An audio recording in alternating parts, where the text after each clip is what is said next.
Good afternoon. We're here today Ben Crump, Robbie Tolan, Attorney General Powell Lexcie, and myself, State Representative Marcus Hunter, as well as the families of several victims who've been harmed at the hands of violence by law enforcement officers and other persons who've been charged with the task of protecting and serving. What brings us together today is important. What brings us together is change. We want to see improvement, and it starts here today at the state capitol, and it starts with me.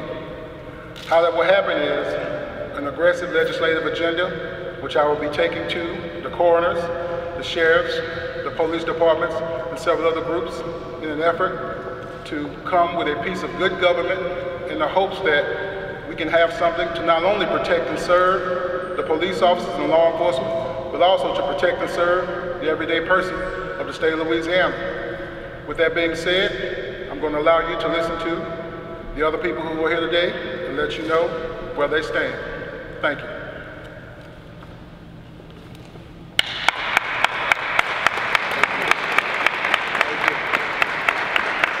Well, I want to first thank Representative Hunter for allowing us to be here today. I have a lot of great families who are here as well, who lost their loved ones. And of course, the ongoing struggle of civil rights in this country when we talk about police shootings. I myself is a Louisiana, Baton Rouge, Louisiana native, and I'm very excited to be here today to announce a 6-city tour that I'm doing around the country to bring recognition to this ongoing fight against police brutality and, of course, police shootings around the country that we're seeing today. I come to you in the spirit of the late Mamie Till Mobley and the legacy of her son, Emmett Lewis Till, trying to uphold the legacies of those who came before us. Just like many of us, I was frustrated when Ferguson took place, and I just needed to know what it was. What is it that I can do to actually help in the process to help curb some of these shootings that we're seeing around the country? And it came to me, and it was a leap of faith that I decided to go on this tour and to actually have a screening and town hall meetings around the country. It's wonderful, as I said earlier, to be here, and I'll be kicking off this tour in Baton Rouge, Louisiana, where it will lead us to Atlanta, Georgia, Little Rock, Arkansas, Memphis, Tennessee, as well as Birmingham, Alabama, ending in Ferguson, Missouri. I am moved to be here among the families of the White family, Reverend White and his family, Tillman family, as well as the Carter family, and of course Robbie Tolan, who you see with us, and we stand in solidarity to make sure that these type of acts that we're seeing happening around the country actually ends. This evening, we'll be kicking off a town hall meeting here in Baton Rouge at BRCC, Baton Rouge Community College at 6:30 p.m. And I will encourage everyone who are justice seekers, who are those who stand for truth, who are those who want to see reconciliation among our communities, to come out and join in on a very important conversation, a conversation that we have all talked about having in our communities between police and, of course, the community. The only way that we can stop these type of shootings from happening if we come together and talk about these issues that is plaguing our community. It is my objective to bring the two parties together so that we can come to a code of understanding, that I feel strongly that we can adopt within all our communities to make sure that police shootings and misconduct on both sides of the field, not just on the police side, but actually on the civilian side, could end. So with that said, I would love to welcome my other guests. I'm glad that we have Attorney Crump and, of course, Attorney Lexcie here today, and I'm sure they would love to share some words with you. Thank you. We're doing here today. This is historic, Keith, Representative Hunter, in many ways, because as I stand here to my right, it is American history. This is Robbie Tolan from Houston, Texas, who received the unanimous decision from the United States Supreme Court in what has become the prima facie case of driving while black in America. But more importantly than that, when we have this talk that Keith is talking about doing on the 6-city tour, we will talk, I'm sure, about Victor White, who's gone, Chavis Carter, who's gone, Trayvon Martin, who's gone, Jordan Davis, who's gone, Michael Brown, who's gone, Kendrick Johnson, who's gone, and too many to name of our children who have been gone and taken from us at the hands of the people who are supposed to protect and serve. But Robbie Tolan is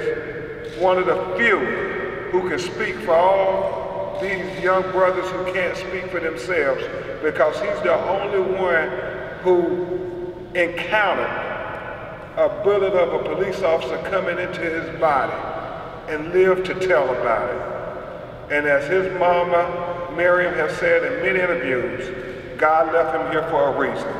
And so that's why this is so relevant and important for us not to speculate about what it's like to face a police officer bullet when you're completely innocent, but to be able to tell firsthand account. And in the law, as Attorney Powell and I, we always, it's so important when you get firsthand account, we call that evidence. And the other thing before I bring Carol up, we have a historic meeting and something that has become somewhat of a terrible phenomenon, and that is young persons of color in the back of police cars, handcuffed. Representative Hunter, we call it the Houdini police cuff homicide killings of young black boys. It's happened now, not just in Louisiana with Victor White's family, but before that it happened with Chavis Carter in Arkansas, and also in North Carolina with Roberta Carter. And it's this phenomenon where they're handcuffed with their hands behind their back, and they are shot in the head with Chavis Carter, in the front of his chest with Victor White, and with Herta in his face. And all the coroners in all these states have concluded the cause of death is suicide. How are our children able to do these Houdini-type, mysterious things with their hands and kill themselves, but yet they're still handcuffed? And they tell us it's suicide and expect us to accept it and just go quietly into the night, where with Keith's help and the help of documentaries like this, we refuse to go quietly into the night. And Attorney Lex and Powell stand here at the state capitol, Representative Hunter, and we demand that the coroner not accept the police version of how our children were killed as it relates to Victor White. But they change the manner and cause of death to what it is, and that's homicide. There is no question that it's impossible for Victor White to have been killed in the manner that they say he was killed in. It is impossible for Chavis Carter, and don't take Carol and our word for it. Go look at the autopsy reports. Look at all the bullet trajectories coming in a downward position. So there's no way they could get their hands above their head, above their chest, and shoot down, and the handcuffs still remain behind their back. And so we're here not coming with legalese and sophistication. We're coming with logic and common sense. And these families deserve due process of the law. They deserve to get this notion that the law and the legal processes work equally and fairly for them, just as it should work for the police officers. We're being as American as we can. We're not asking anybody to be proven guilty before innocent. We are asking that they simply give them their day in court. And with the commanding cause of death being suicide, they never get a chance at that justice. And now, Attorney Lexcie Powell, my co-counsel, is going to talk to you not only about these cases, but something even more tragic than all these tragedies. Please give her a round of applause.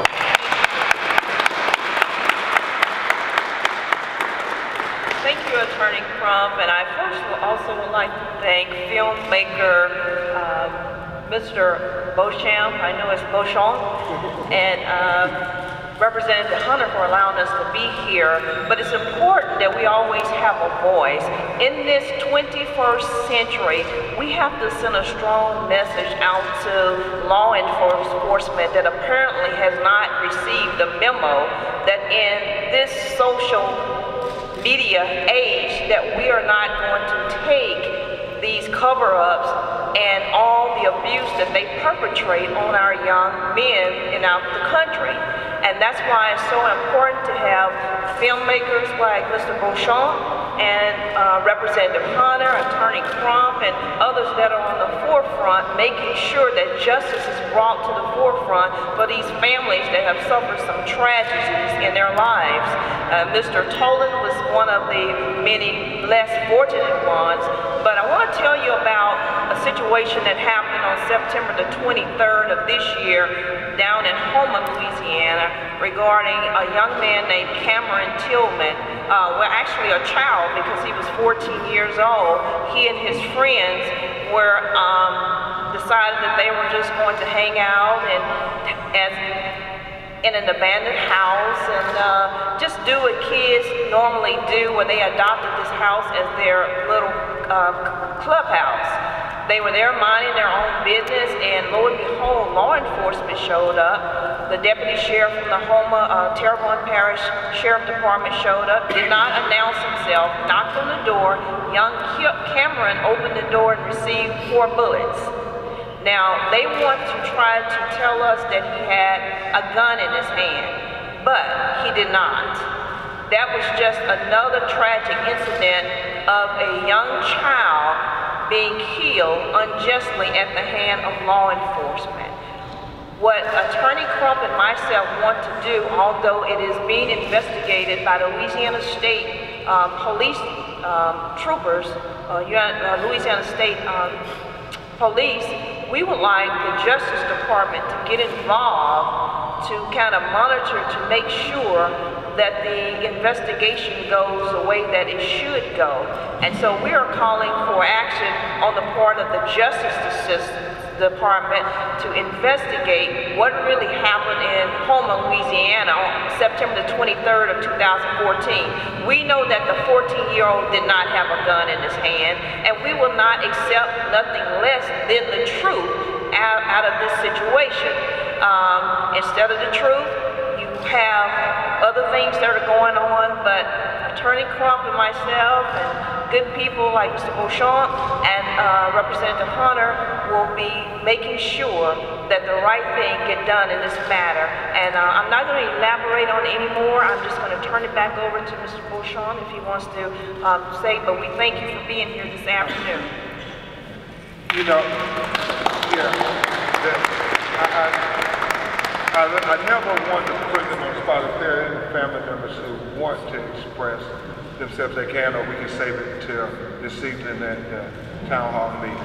I will say this before we conclude with Mr. Beauchamp. What we did in Sanford, Florida with Trayvon, what we're doing in Ferguson with Michael Brown's family needs to be replicated here in Louisiana just to make sure the voices are being heard. When our children die and nobody speaks up for them, that's the real tragedy. I am with, quoting Martin Luther King, Representative Hunter, at the end, what we remember most is not the words and critics of our enemies, but the silence of our friends. We cannot be silent while they continue to kill our children. And so that's why we're here demanding due process of the law for our children. Why are the rules different when it's our children dead on the street? Thank you, Keith. Thank you, Representative Hunter. And we're asking questions. Because in conclusion, I mean, I just want to piggyback on what Attorney Crump mentioned earlier. Ferguson is only a microcosm of what's been happening around the country. So the frustration that you have seen of Ferguson was a transgenerational pain that we haven't truly dealt with in this country. By having these town hall meetings, I firmly believe that we would have this cleansing dialogue that could bring us all together and make sure that these type of acts do not continue. I'm moved to get all the support that we're having here today. I'm moved by the families having the strength to come out, because nobody knows the pain but you. And as long as I have the breath of life and the abilities and the capacity and the platform to tell these stories, I will tell these stories. So I just wanted to really thank the families for coming out, because I know it's a painful time. I know that the pain that you're feeling can never be taken away. But I just hope that you will have the support that is needed from good people, great people that we have in this country who are willing to come forward and speak out for you. I think it would help in some way for you to have some kind of solace and closure. So I thank the families. I just wanted to just say that.